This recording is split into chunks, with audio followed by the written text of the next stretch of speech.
So you're probably wondering why I, an English teacher vlogger living in China, has anything to say about real estate. Well, let me give you a little bit of history. I wasn't always a teacher, and I wasn't always a hotel manager. I wasn't always a troupe. I was also a professional real estate analyst and worked for many years in the real estate industry. I'm not an expert, and anyone who takes my word as an expert is just kidding themselves, really. But I am an astute student. Real estate transit is something that I really enjoy a lot. I enjoy learning about it, I enjoy forming opinions about it, and I enjoy discussing the topic. It all started when I was, I guess, a teenager. My father ran a tax business, and most of his clients were these very wealthy and very successful real estate guys. And they were in all kinds of real estate classes. They were managers, they were finance people, they were investors. And for many seasons I got to work in my father's office, and I was invited to lunches and meetings to be a fly on the wall. And I listened. I learned a lot of things, inside secrets that most people don't get in a real estate course or in a book. When I came back from the service, I got an internship with this real estate finance company that did second trust deeds, bridge loans for small to medium-sized home builders. And man, I learned a lot. The owner of that company became one of my biggest mentors, and every couple of days he would come into my office and sit down before the end of the day and give me a little lesson, a small little lesson about business, about life, and about real estate. What struck me about him the most was, here I am, a fresh troop coming back from the wars, and he himself was a veteran, and he understood the difficulties of the transition period for troops coming from a military lifestyle into a for-profit business environment. All this time at night I was going to school, finishing my degrees, and I leveraged all that knowledge and experience and eventually worked my way up to be vice president of operations for a very large real estate management and investment company that had different kind of asset classes. It was apartments and hotels in Los Angeles, and I was there at a very at a time when there was a lot of turmoil in the market, to say that the least. After the financial collapse, 2008, 2009, about a year after that, I went to work for a real estate company that was buying single-family homes all throughout the country on behalf of institutional investors. And I'm talking hundreds of millions of dollars worth, cash, short escrows. There's no way the little guy could compete with that. And these institutional investors were gobbling up every single asset they can for the cheap. And over the last 10, 11 years, they have been riding this Goldilocks appreciation that they've had in the market of 4 to 6% every year. So that's been my experience in real estate, in addition to my hotel teaching and troop life. So remember, I don't consider myself an expert in these matters. I'm just an English teacher vlogger, but a student, and I have some experience. With regards to the American real estate market as it is right now, I remember the 2008-2009 debacles. I lived through it, not as a spectator. I was neck deep in it. And I fear that it's all about to happen again. Most of you guys know that I'm like the ultimate optimist. And I always say things like, oh, don't worry, things are going to be just fine. And they will. But it's going to be a major struggle over the next couple of years. It's unprecedented what has happened over the last couple of weeks with regards to unemployment. It's all about cash flow in America. From the guy making his payment all the way up to Wall Street and the people who hold the papers there. People don't have income, they're not paying their mortgages, they're not paying their rents. And that has a ripple effect all up the chain. Even banks offering some sort of forbearance isn't going to solve this issue completely. Remember, 2008, 2009 wasn't only a financial debacle. There were many, many factors and many, many things going on. But generally, the mortgages were originated with third parties and packaged and sold as bonds. And the bonds started to fail because the ratings were false, basically. That is still going on. Only CDOs, the collateralized debt obligations, have a completely different name now. It's the same thing. It's just called bespoke tranche opportunities, BTO. But it's essentially the same thing. It's just been rebranded. Of course, these investors for the BTOs have hedged their bets and bought insurance on it. credit default swaps. It's going to happen again because default rates are going to skyrocket as people don't have money because they're not being allowed to work to pay their mortgages. Now, with all the money and liquidity that the government has been putting into the system, it's uncertain how much inflation will affect the prices of real estate. But even if they level off, like Fannie Mae and Freddie Mac are pretty much predicting that housing prices will be level for 2020, I think that's impossible. There's no possible way that can happen. But even if it did, the inflation will devalue the property itself. But I anticipate another huge drop in values.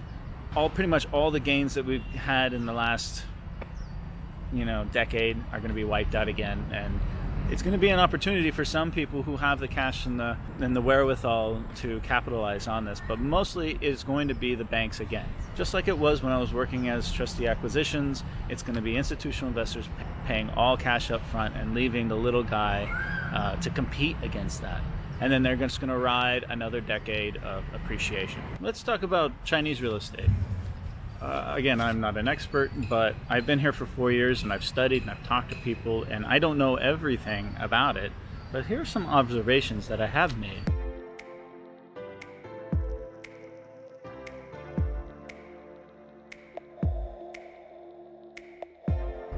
I mean, there is so much construction going on out here. It's insane. You can't even imagine it. It's everything done from scratch. They're taking wetlands, they're putting in roads, power, plumbing, water, schools, government support, residential, commercial, industrial. Everything is going in all at the same time. This is Suihu Park. It's on the far east side of Zhongshan, and you can see behind me these massive residential towers going up. And if I pan this way, it doesn't look like much, but this is all going to be gigantic residential towers in the next 10 to 15 years. Is this a good place to purchase a house? Maybe, maybe not. There's a couple of things that make this area, Zhongshan, rather significant. Oh wow, look at all the fish in the water. I mean, even here you can see this park. It's very well planned, very well laid out. It's a wonderful park. But all the trees are brand new. Everything is here for the enjoyment of future generations.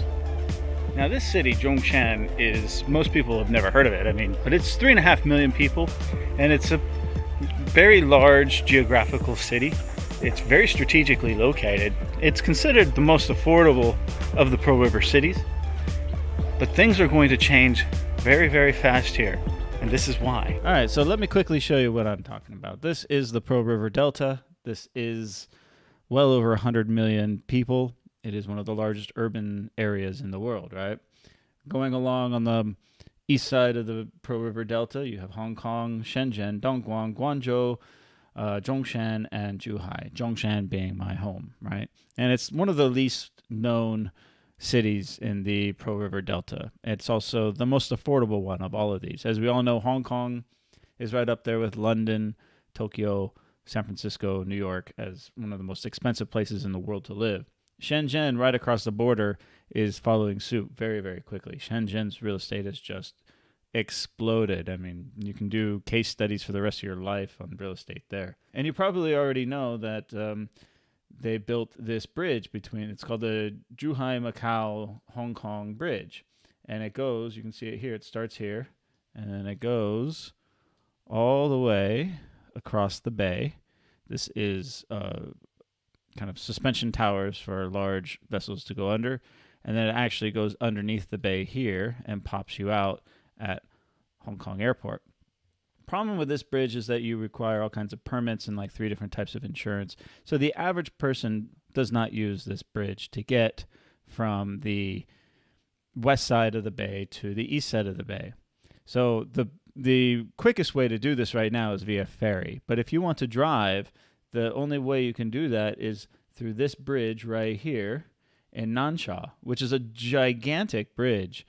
And it's a very, very important link from the west side to the east side, but it's constantly packed with cars. To drive from this area, Zhongshan, where I live, to downtown Shenzhen is about a 2.5 hour, 3 hour endeavor. It's you have to go all the way up and then down. So what they are doing is this little island here, which is where I was just at. You can see this little lake here. This is the park that I was just at talking to you. This area is a massive development.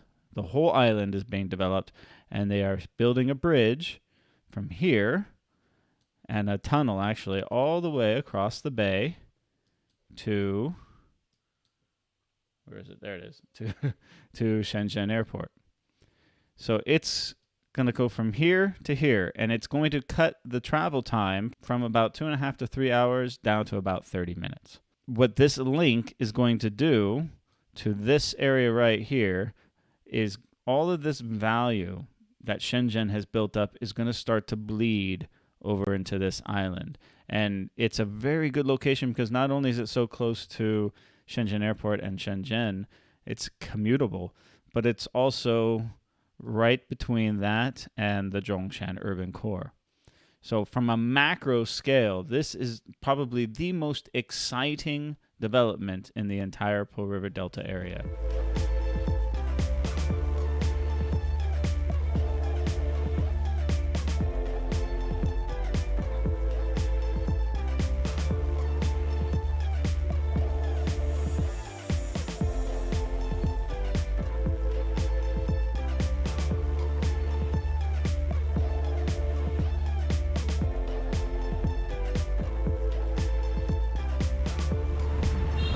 People around me looking at me in the park here.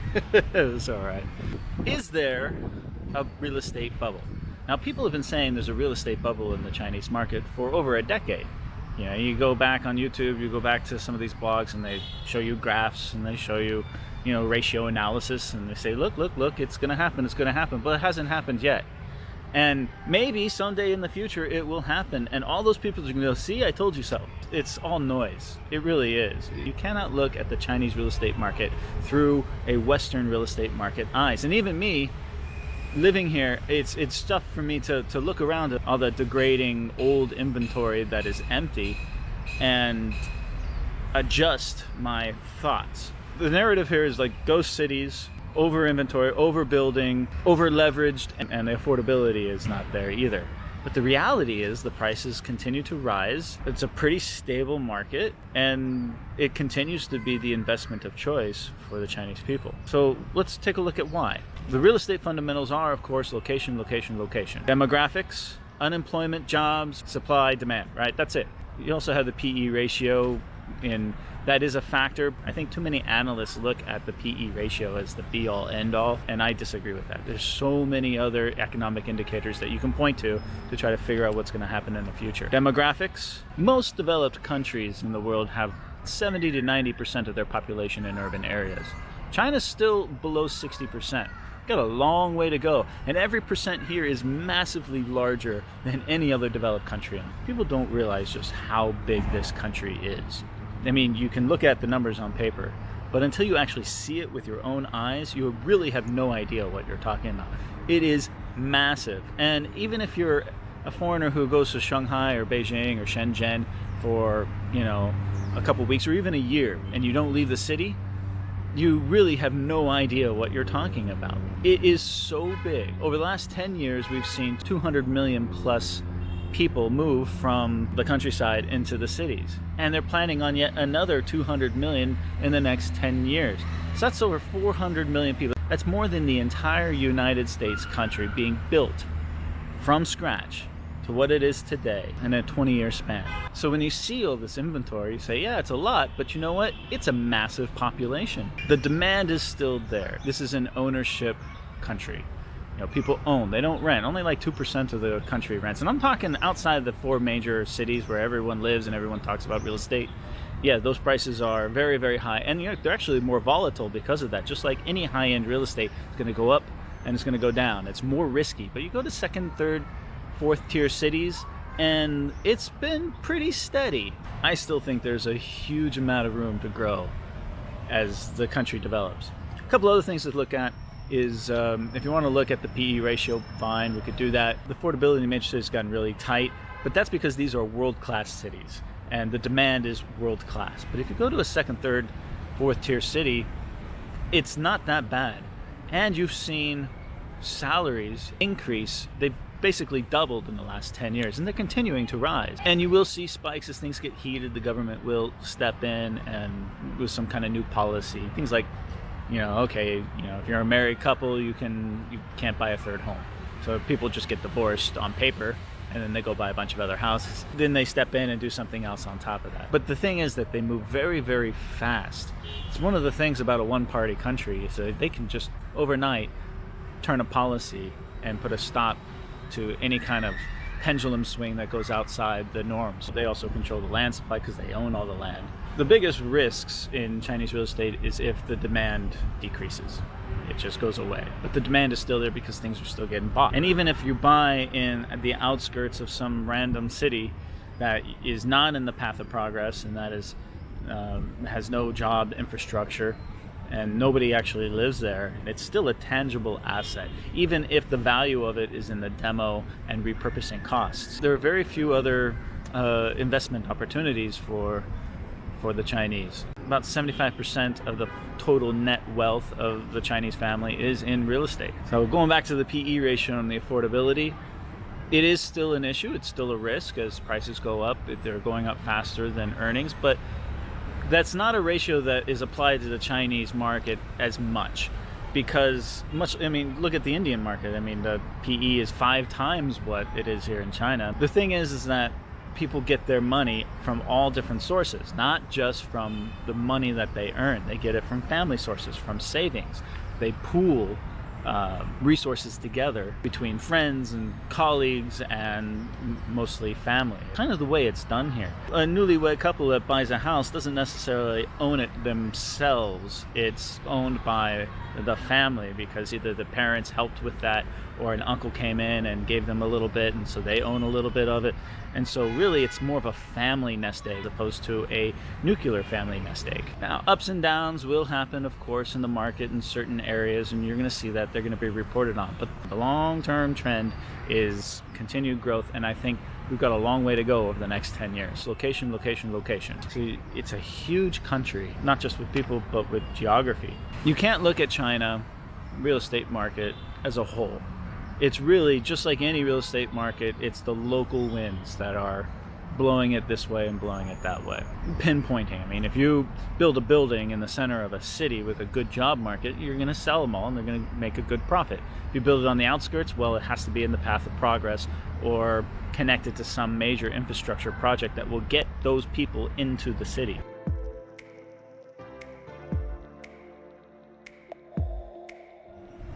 Up here we have some condos. And you're probably wondering, why would somebody buy a property here when there's no one else here? Now here's a giant complex off the main highway, and I'd say it's got maybe 10% occupancy right now. There's a shopping center attached, 3-story shopping center. Right now it's just a couple noodle shops and some hardware stores. And here you can see this development also includes these rather nice designed townhouses in a park-like setting. Now these townhouses behind me have been built for many years. In fact, they're sold, but nobody lives here. These are purely for speculation purposes. Now, will one day these things be lived in? Maybe, perhaps. The area of Zhongshan this is in the path of progress. And when people bought these, they knew they were not going to live in them right away. They knew that it would be a long time before this community matures and actually becomes a livable, viable community. So you can see the development's just huge. It actually continues on to the other side of the highway, and then this is the high-speed rail line here. So going back to the map, I want to show you this. Here we have the Pearl River Delta, right? Here is Shenzhen and Shenzhen Airport, and of course they're going to build the link over to Zhongshan. So if I zoom in, this right here is the development that I was just standing in. This is where I was just at. It is halfway between this giant new development over here and the Zhongshan urban core, and as you can see, it backs up to protected wilderness. This might not be a very exciting area right now, but it is in the path of progress. This is all going to be massive infill and a great real estate opportunity.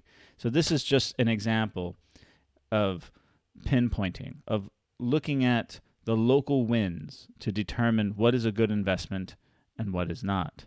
Again, people will point to the first tier cities and see, look at the massive drops you saw in Shanghai and during these years, look at the massive drops in price you've seen in Shenzhen in these years. But you got to understand, those are the first tier cities. When they rise so fast, they have a lot further to fall. One more thing to consider as the sun's going down, I got to get this in quick, is if you're a real estate investor in the West and you buy an investment property and then rent it out and use that rent to pay your mortgage, it's kind of the common business model that people use. And I've already talked about what's going to happen in America over the next few years.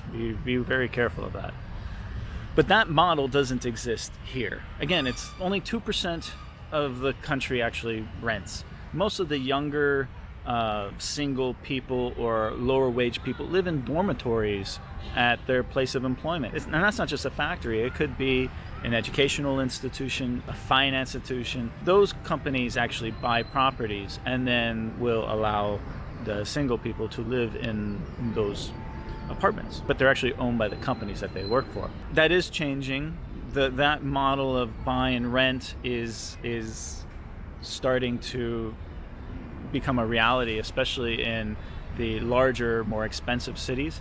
As the rental markets start to get really, really tight, rents have been increasing. In some of the smaller cities, you're starting to see these investors pool their units together into kind of an Airbnb model, but they actually advertise and try and sell it as a hotel. But right now, the 22% of the units in China that are vacant, basically concrete shells, there's no flooring, no appliances, no plumbing, no nothing really. The people who buy these are aware they're not going to finish them and try to rent them out. They pro forma that into their long-term investment strategy. They know that this is for future family or just a speculative investment. Those costs are factored into these investments. So if it's just a box in the sky and nobody's living there, that doesn't mean that the people who own that are struggling. It's part of the way the investment world works for the families here. It's very, very interesting. Now, for me, I'm not going to buy real estate in China. I can. It's affordable for me, but it's not in my lifestyle. I'm not married. I don't have children. I don't need to settle down. As you guys know, I like to move around, change the scenery a lot. So for me, buying doesn't make any sense because I'm not allowed to be a landlord as a foreigner.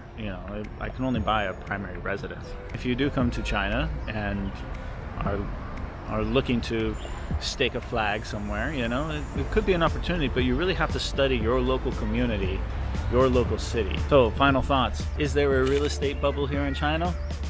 I don't know. Maybe.